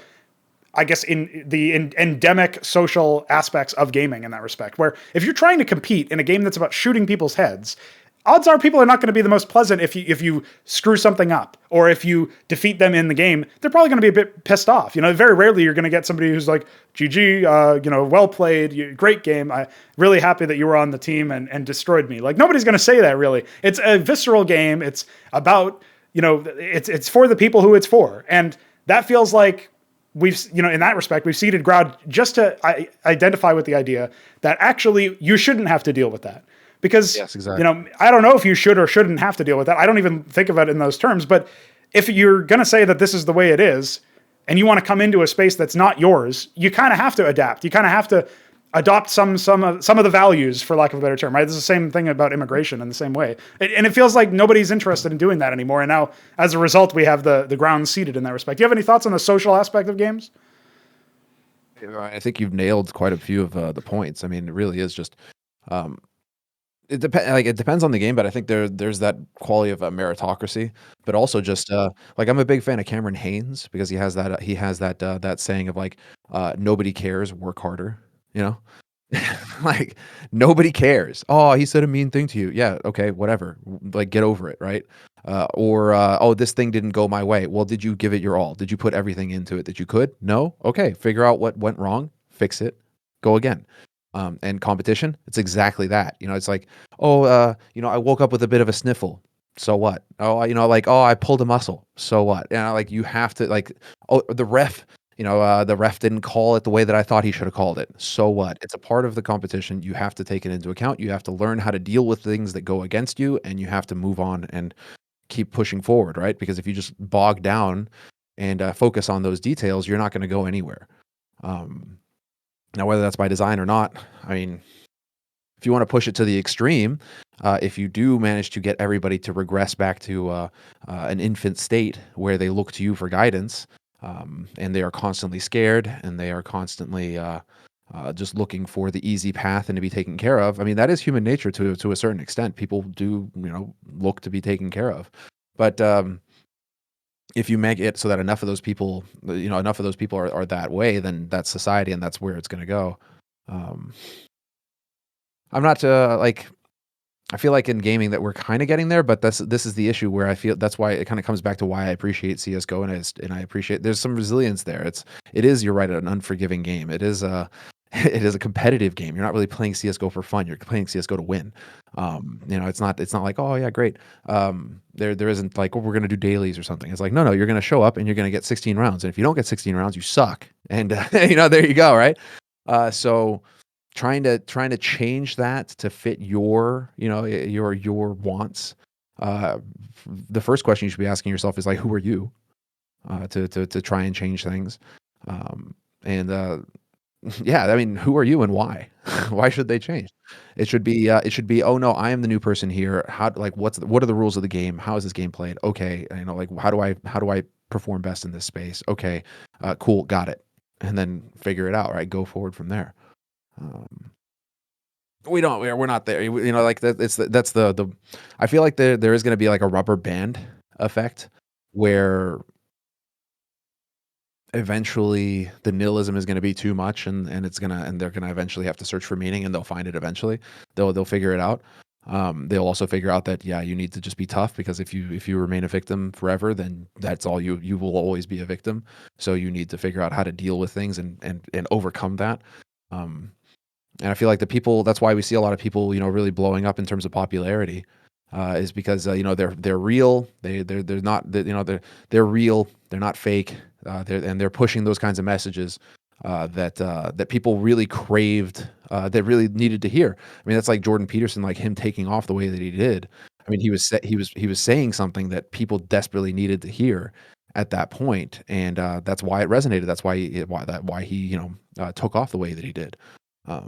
And so that's why I'm not a pessimist. I try to be an optimist, because it feels like, it's really easy to get wrapped up in all the doom and gloom and to say like, oh man, this is really bad. But there are still those moments where it's like, wait, hold on, let's pump the brakes. There's still hope here, and here, right? So yeah, I mean, still positive. Yeah, when you mentioned Jordan Peterson, I was already thinking of him just based on the topic of like searching for meaning in that respect. And if not for some of the earlier lectures he did back in 2016 and that era, I certainly wouldn't be doing this right now. I would have probably still been, maybe I would have figured it out eventually, but I was in a pretty deep sense of nihilism myself. And I feel like, Same. yeah, what gets me about it is that like you were talking about the hypocrisy of like, virtue signaling, wokeism, but like taking money from Saudis. I feel like the nihilism has reached a point where it's also kind of hypocritical because they try to act as if they is a big word here, but the people who are exemplifying this behavior are trying to act as if they are really have the best intentions. And they're really trying to say, we can only settle for the greatest.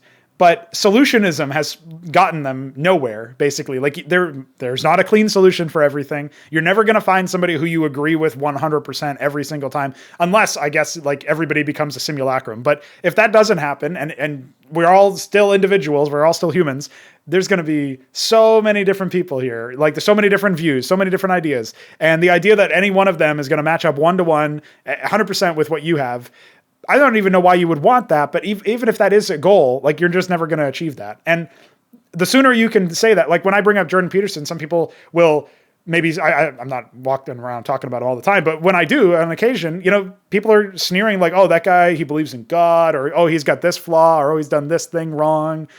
And it's one of those things where it's like, okay, well, I'm not saying the guy's a perfect like arbiter of everything. What I'm saying is he helped me out massively. I think he continues to provide value to the world. Even if he stopped, immediately right now, you could just look at his back catalog and find a lot of value in there. A lot of different subject matters he's touched on.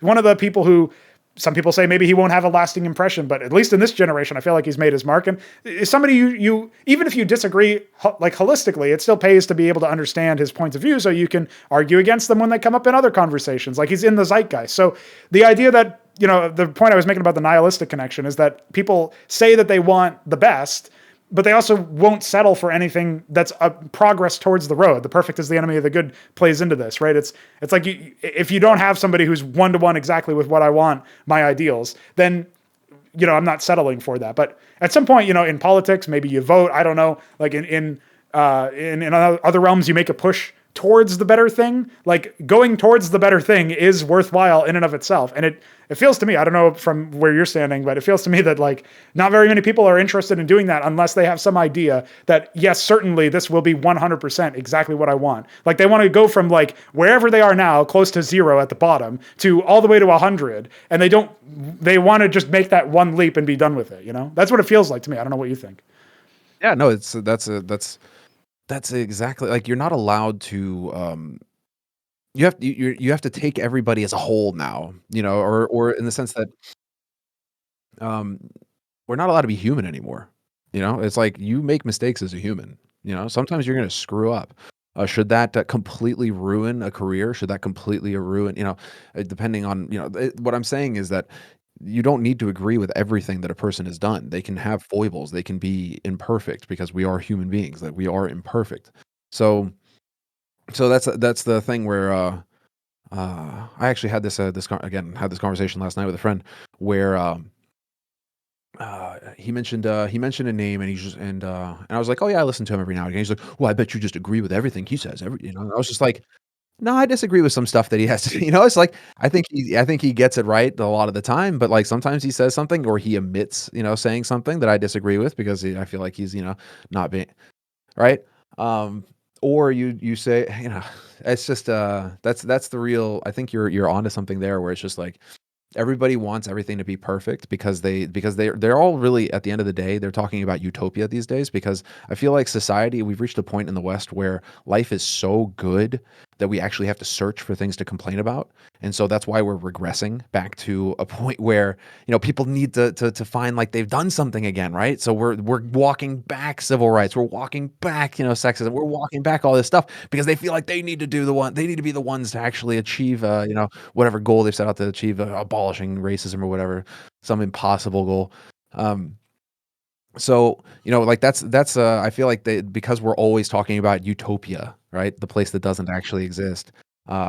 Everybody needs to be perfect now, and we're working towards this perfect world. And in reality, it's just like, no, we're all flawed, and that's just the way of it.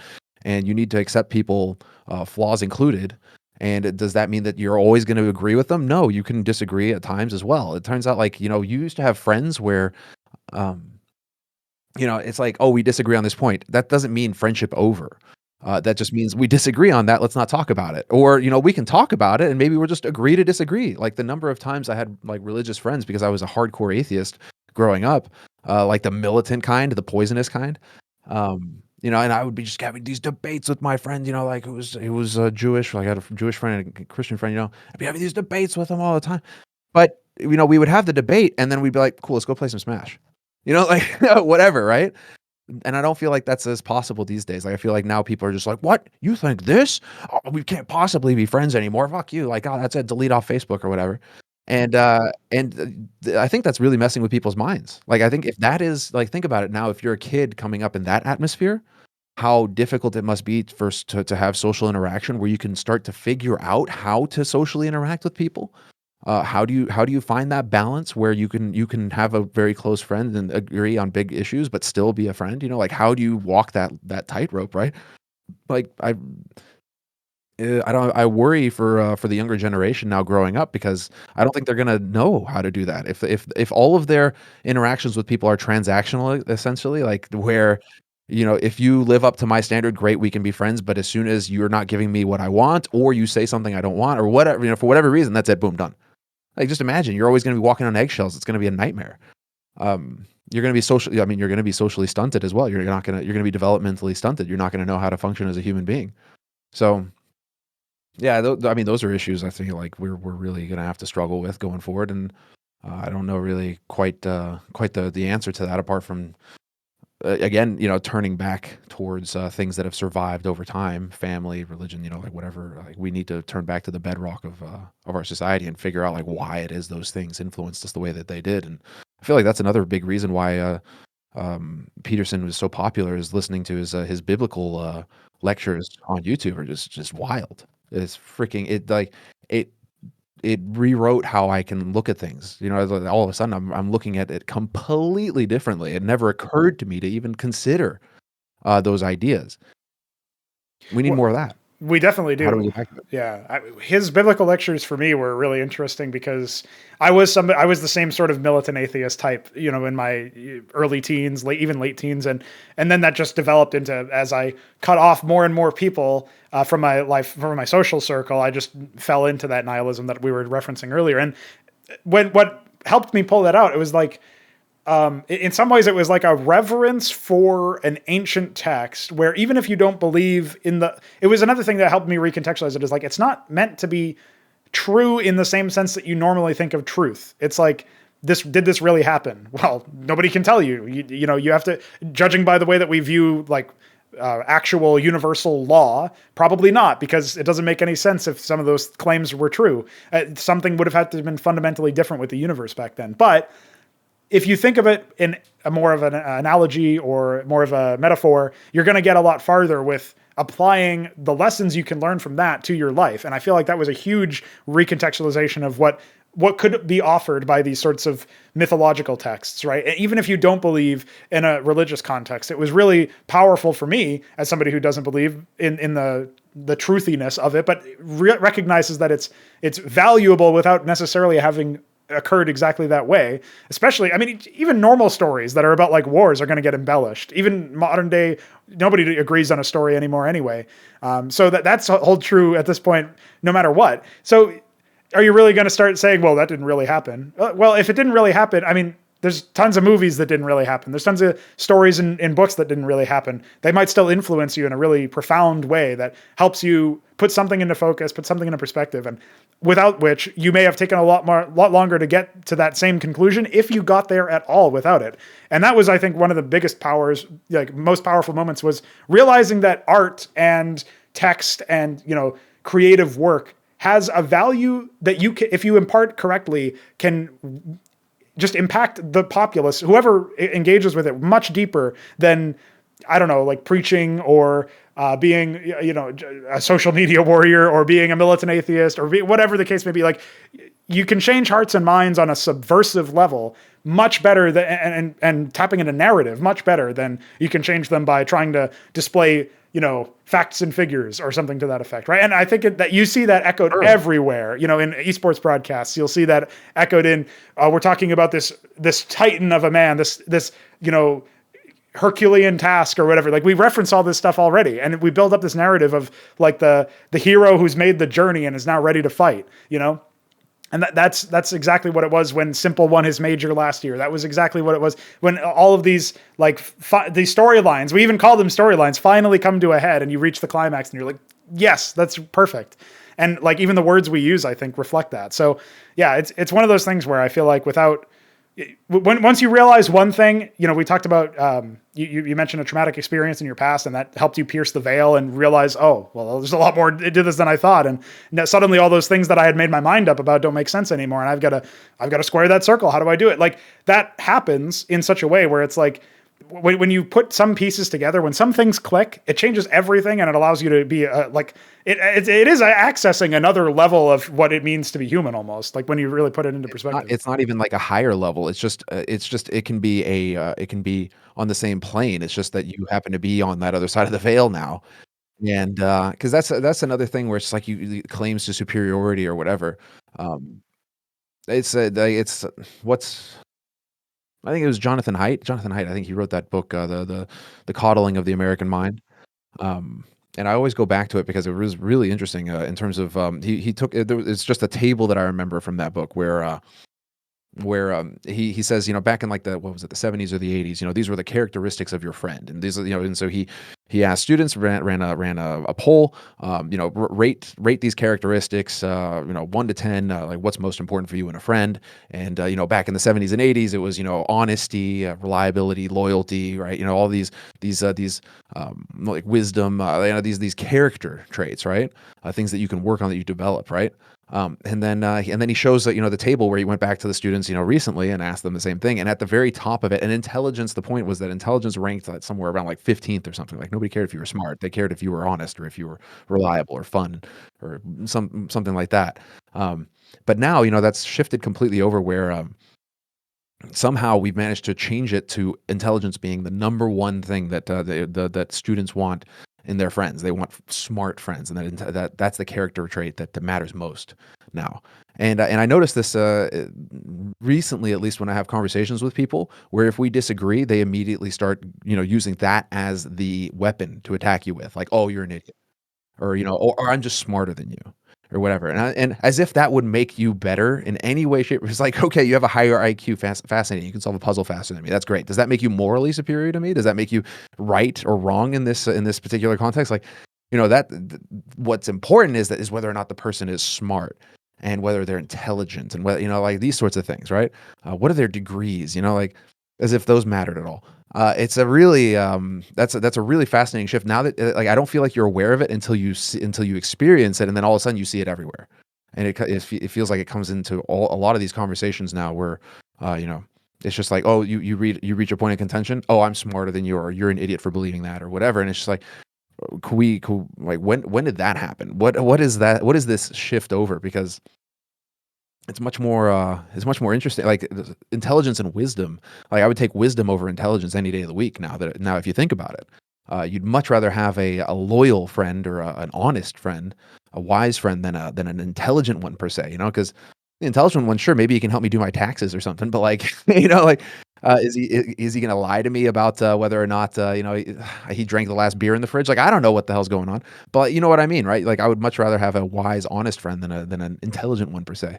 But it's just like a very, you know, it's just the priorities have kind of shifted over, and that's just another facet of today's society that we have to be aware of, I guess. And like, I'm not really sure like how to get that back, because it used to be that the key to wisdom, or I don't know. I was about to say something like, at least from my perspective, it feels like there are things that are being overlooked, the classics, the Bible, you know, there's tremendous vaults of wisdom of just these stories with huge value, and that have been maintained. It's like, do you honestly think that something that has been maintained and passed down from generation to generation for literally thousands of years is worthless? And so before, in my hubris, like I used to think, well, yeah, obviously it's made up. It's you know, like you feel like such, you know, it's like it's the greatest selling, the best selling fantasy novel ever written, man. And I was just like, and if I could go back now, and, you know, it's like where that hand reaches through time, I just be like, shut the fuck up, like, oh, it's so bad.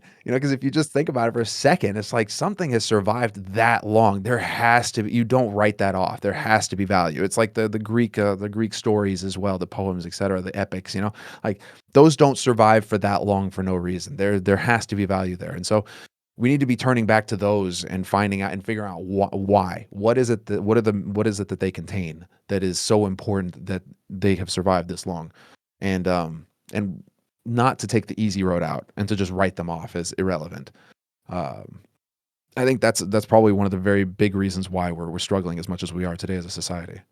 Yeah, it certainly could be. I mean, the point about intelligence to me being the highest ranked stat or whatever is what's really funny about that to me is it's like HLTV's impact rating. It's like, what does that even mean though? How are you going to rank somebody, Yeah. So like, what does intelligence mean in that context? That's just all I can think of. So I don't know, man. It's one of those things where it definitely feels like people value that pretty heavily. We're coming up on time here, so I wanted to close the conversation by talking with you a little bit about. Well, actually, it piggybacks off of what you just said. You were talking about you much rather have a wise, honest friend than an intelligent one per se.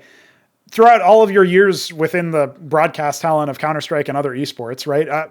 Who are some of the people that stand out to you as like, fond friends, fast friends? You'll be remaining with them for a while. And any names spring to mind as far as like, people who you're very close with and you share a bond with, and maybe a few words about like them individually that spring to mind as why they're like that to you. The good crew. Yeah. Like, I mean, James, I was just out, having dinner and with James last night. Too good. So, Trance was in town, caught up with him for a bit. I mean, these are guys that, well, I guess we were kind of like the Musketeers or something. We were off on our adventure back when we started the Good Studio, so that we're always going to stay tight because of that, I think, because, it was us against the world, and we really did feel like we could take over the world, and we, in a way, did. So, I mean, that's I always have the bond with them because, James, without James, I would not be here. I would be nothing. So he gave me the opportunity, and he made it possible for me to stay here to continue to try, because back then, nobody was making any money. But he, was able to just make enough money to make it so that we could have that house, so that we could have the equipment, so that we could run the stuff. And like, he worked his magic for us to be able to keep going month to month. And then, so I'll always be grateful to James. And then Thorin, Anders, Moses. Yeah. Like there's the crew there, like that we've been through some shit. We've had our ups and downs. But yeah, those are good guys. Those are good guys that I can rely on. But it's tough. Like that's the thing. There's a bit of a neuroses that goes along with working. Like it's a difficult place to be in because, and that may account for why there is a lot of depression or struggle, to make your way in and to exist in the esports space, let's say in the talent space, because it's very difficult to have friends with whom you are also competing, because you're competing for the same jobs. You're competing, for analysts, hosts, commentators. Not that many spots commentating, and so you're competing for the same jobs, and you eventually want to get to those jobs. And so, like Moses eventually replaced me with Anders, for example, but did I fault him for that? It's like, no. Well, I did at the time, obviously, because I still wanted to cast Counter-Strike, but like, it's like, I get it, because you want, like, there is a finite number of casting spots, and you want one of those spots. Fair enough. But it is hard to be a friend with your competitor, right? So I think that was a really difficult, like it's interesting. Like we're trying to work through it now because it's slowing down and I'm not traveling as much anymore and all that. But, it used to be that, your friends were your industry peers because those, you were gone so much of the year that you didn't really have any friends where you lived. Like in Stockholm, didn't really have that many friends. I was spending so much time working at tournaments and at events that, the people that I work with became my friends. But then at the same time, you're walking that line where it's like, but they are also my competition. And so, like, how does that work? And man, and Room on Fire didn't work out because of those sorts of, we didn't manage to walk that tightrope well enough where friction, started to come in. The trust wasn't necessarily there. And, I totally get it. I understand why it came apart because of those, those tensions. It was really hard to walk that line and to get it to go. I may have do a better job today if given the chance, like compared to back then. If we were to try Room on Fire again, knowing what I know now, maybe it could probably do a better job of it. But that's just that's just life. You learn, you get experience, and you figure it out. But but yeah, like that's actually one of the things that's like really difficult. Really, you don't realize until you're in it, and then you're in it, right? And then you have to deal with it when you come out of it, essentially. But being that deep in esports, where it's like that's all you do for years on end, it makes it very difficult to have a air quotes normal life with normal relationships with people, because you naturally find it difficult to trust people, because it's like, oh, I trust you, but like, are you are you also working to fuck me? So there you go, right? It's a weird, unhealthy place in some ways. Are you satisfied with your career at this point as far as an esports commentator goes? You got more in the tank, I imagine, right? So like, Oh, I'd love to keep casting, but I I think that the point now is that I'm not really willing to compromise anymore on what I believe, and so it's just if I can work with a company that wants to, that has the same vision that I do, and same people, like that sort of thing, like fuck yeah, let's go. Um, But, I'm not really willing to compromise on that front, but at the same time, it's like, dude, I've done it all at this point, you know? I've been on national television, I've been on the biggest broadcasts in esports, I've been at the top, I've been at the bottom, I've like, I've done a lot, and so, if I were to look back on my career, I would say, yeah, it was a pretty good career, like, I was able to really nail quite a few things, and I stepped up to the plate, and I did a good job when I needed to. I fucked some things up too, but, like, you know, again, we're imperfect, we're gonna make mistakes. So, but all in all, I think I did a pretty good job. If I had the chance to cast again, I would. It's just a matter of, whether or not the opportunity arises, and what happens there. all right. Well, thank you very much for your time. I honestly, we could probably talk all sorts of different things. In many Yeah, I ways, bet. this was an exotic sandwich. People came in thinking it was going to be CS. We started and ended there, but boy, did we go places in between. So I really appreciate you coming on and sharing your insight. Absolutely. Thanks for having me, man. It was a real pleasure.